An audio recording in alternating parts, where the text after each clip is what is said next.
Aujourd'hui, on va reprendre le graphe du désir. Je dis reprendre parce que l'année passée, on avait consacré une vidéo au graphe du désir, une introduction. Ce sera le de même aujourd'hui. C'est une introduction, mais en mettant l'accent sur les trois termes besoin, demande et désir. Et donc, c'est de reprendre le début, la naissance du bébé, et de voir comment, même d'un point de vue chronologique, les choses se passent et vont être insérées dans ce graphe du désir. Donc, certainement, le terme central est désir, ce qui est le titre du graphe, le graphe du désir. Comme nous disons, reprenons du début. Le bébé qui ressent un besoin, qui va s'exprimer par une tension interne, et cette tension interne va s'exprimer par des cris. Donc, le besoin, un besoin physiologique comme s'alimenter, il va s'exprimer par les cris. Les cris attirent l'attention de la maman vient et donne le sein. Freud disait qu'après quelquefois le bébé se fait une représentation mentale du sein, et quand il est pris par la tension interne, par le besoin qu'il veut satisfaire, eh bien, cette représentation est surinvestie, ce qui provoque une hallucination. Il prend du plaisir dans cette hallucination, mais ça ne permet pas de plaquer, de apaiser la tension interne. Ce qui le pousse ensuite à rechercher à l'extérieur ce qui va pouvoir coïncider avec cette représentation du sein. Eh bien, cette tension, cette tendance vers l'extérieur à rechercher, c'est ce moment d'attente, de retrouver ce qu'on recherche, très important ce moment d'attente, eh bien, là, Freud prononce le concept de désir. Donc, le désir, pour Freud, c'est cette tension qu'il y a quand il y a l'attente de trouver à l'extérieur ce qui permettrait d'apaiser une tension interne, et de recevoir du plaisir. On continue avec Lacan maintenant. Lacan, il va faire intervenir deux aspects essentiels, qui est l'autre, la maman, qui sera ensuite le grand autre, mais là c'est la maman, c'est la mère, et le langage, la parole. On continue donc avec les cris qui attirent l'attention de la mère, qui vient, qui donne le sein, apaise le besoin, donne du plaisir aussi. Quand cela se répète, le bébé comprend que les cris attirent l'attention de la maman qui l'a fait venir et donne le sein. Et là, on a un passage, une transformation de cri en appel. Ce qui est très important, car l'appel, ce qu'on retrouve dans l'appel, eh bien, c'est le prototype de ce qu'on va retrouver dans la demande.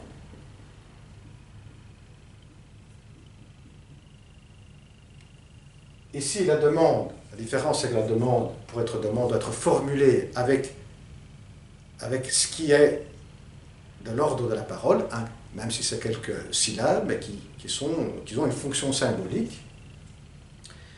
Et cela se produit vers les 18 mois, qui est la période où Freud va observer le jeu du Forda. Et ce qui correspond aussi aux études de Piaget qui mettaient l'apparition de l'ordre symbolique, de la représentation de ce qui est absent, à partir de 18 mois jusqu'à 24 mois. On revient à l'appel qui est le prototype et qui se retrouve bien avant les 18 mois, bien avant qu'il y ait l'accès, comme on dit, au symbolique dans le sens de la parole. Ce qui est très important, c'est qu'on retrouve pour Lacan dès le départ, en tout cas très tôt, ce qui est après, on retrouve dans la demande qui est verbalisée par la parole. Donc l'appel est le prototype de quoi? Ben, première chose, c'est l'absence, c'est-à-dire d'évoquer ce qui n'est pas présent, parce que je crie et les cris peuvent attirer ce qui n'est pas présent, c'est évoquer l'absence.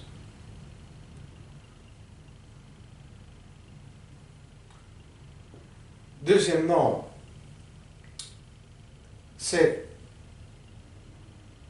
que quand la maman, quand la mère arrive avec son sein, ce n'est pas seulement d'apaiser le besoin, il y a aussi un plaisir qui se génère. Ce plaisir, il y a aussi le plaisir de la chaleur de la mère, la présence de la mère et ce qui accompagne aussi cette présence qui est souvent les mots qu'elle prononce, les sourires, le sourire qu'elle donne. Et là, donc, à cet appel qui est l'appel du besoin, il y a aussi autre chose. Cette autre chose, donc ici on va mettre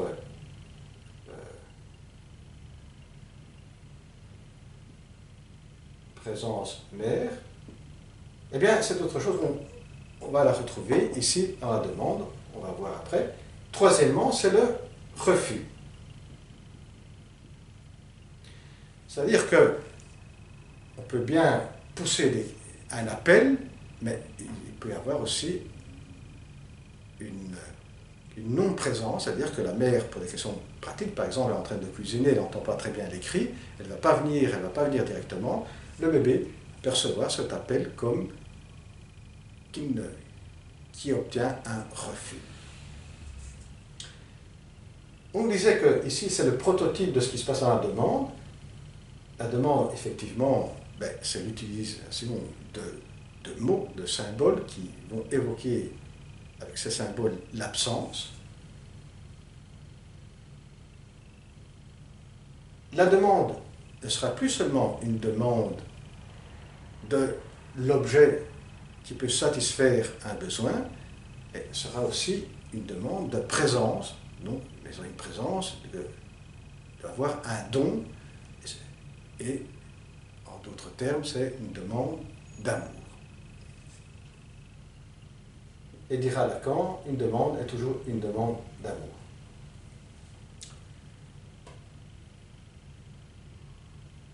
Et pour terminer, le refus, si la maman ne vient pas, elle ne vient pas parce que voilà,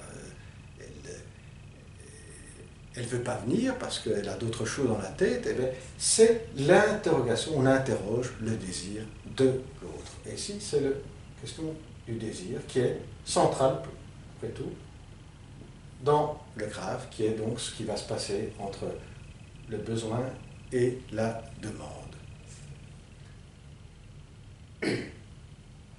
Maintenant, on va voir comment tout cela est représenté, est présenté dans le graphe. Donc Lacan va matérialiser ça raffigurer ça dans ce graphe. Il y a pour Lacan deux étages. Un premier étage et un deuxième étage. Un deuxième étage, ici. Et pour expliquer ces deux étages, il va les décrire en trois stades. Mais il va dire, ce ne sont pas des stades, effectivement. Ce ne sont en tout cas pas des stades chronologiques. Et ici, on est dans la chronologie. Ici, on est dans ce qui se passe.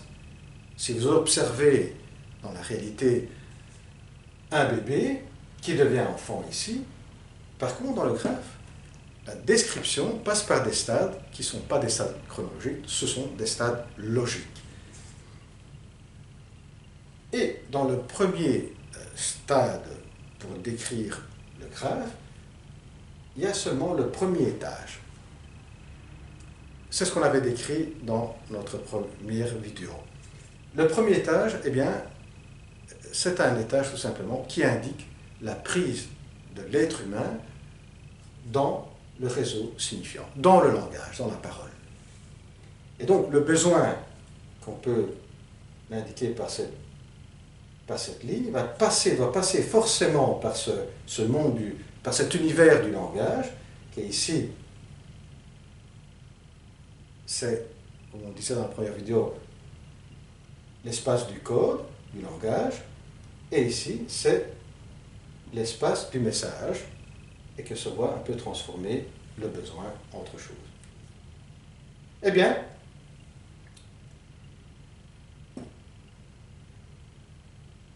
de même, le bébé est pris par le langage.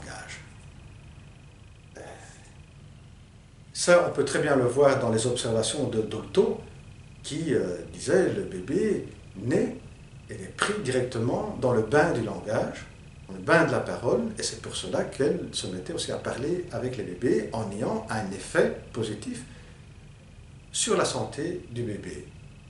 Aspect qui avait été aussi confirmé, relevé par ses collègues. Et le message, on peut le voir ici maintenant d'un point de vue chronologique, un peu comme l'appel, mais comme on disait, il faut le voir comme construction ici, premier stade logique. Parce que d'un point de vue chronologique, ce qu'on disait du prototype de l'appel, eh bien on va le retrouver dans les deux stades. Deuxième stade, donc, c'est quand, voilà, ça correspond à peu près ici, à peu près au 18 mois, donc quand commence la demande d'amour.